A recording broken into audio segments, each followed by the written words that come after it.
In the dim, damp stone cell, two figures huddled close, shadows flickering across the walls with each shift of the torchlight outside. The air was thick, cold, every breath clouding just slightly.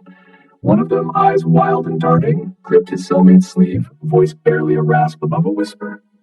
Look, my friend, you've got to get me out of here. I can't take it anymore. I'm at my wit's end. He leaned in closer, glancing around as if even the shadows were listening. Every night, same dream. I'm trying to catch Zoo, but he just keeps running. Running. I reach, but he slips away like fog. He shivered, eyes distant, as if reliving the nightmare right there. Last night was the worst, he muttered. I was following him, trying to find where he'd stashed the stuff. I couldn't see him, couldn't find the stash, and then, like a magic trick, poof.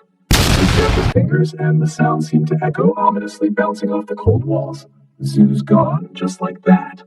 He clenched his jaw, his voice growing low and urgent. So I went back to the master, and guess who's there, standing in front of him like some loyal servant? His eyes darkened, fierce. Zoo. He shook his head, exasperated, his voice barely a hiss. Can you believe it?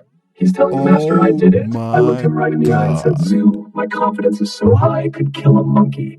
Ooh, ooh, dead monkey. But he just kept lying. He paused, eyes narrowing. And then the master.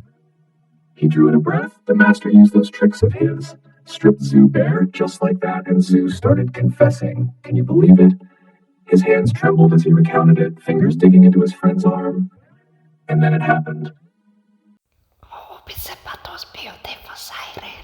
Ever had a flashback in a dream? I was seeing it. Those violet lines, shimmering like fish scales, a sign, like a wave coming over me. It felt like on the verge of being pulled right into everything he saw, everything he did at that time. The reason he gave for the betrayal itself.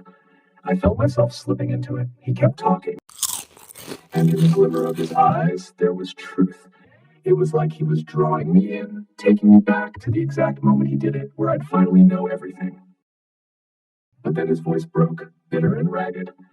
And that's when I got the knock on the cell door. Zoo had called for me. Right then, snatched the whole vision from me. He let out a hollow, frustrated laugh, glancing away, his voice dropped into a whisper. I am losing it. The lines between reality and dream, they're snapping. A flashback in a dream. Zoo, he's stealing even that from me. A pause, then he leaned in close, gripping his cellmate's shoulder with a desperate intensity. Get me out of here, please, before I lose my mind.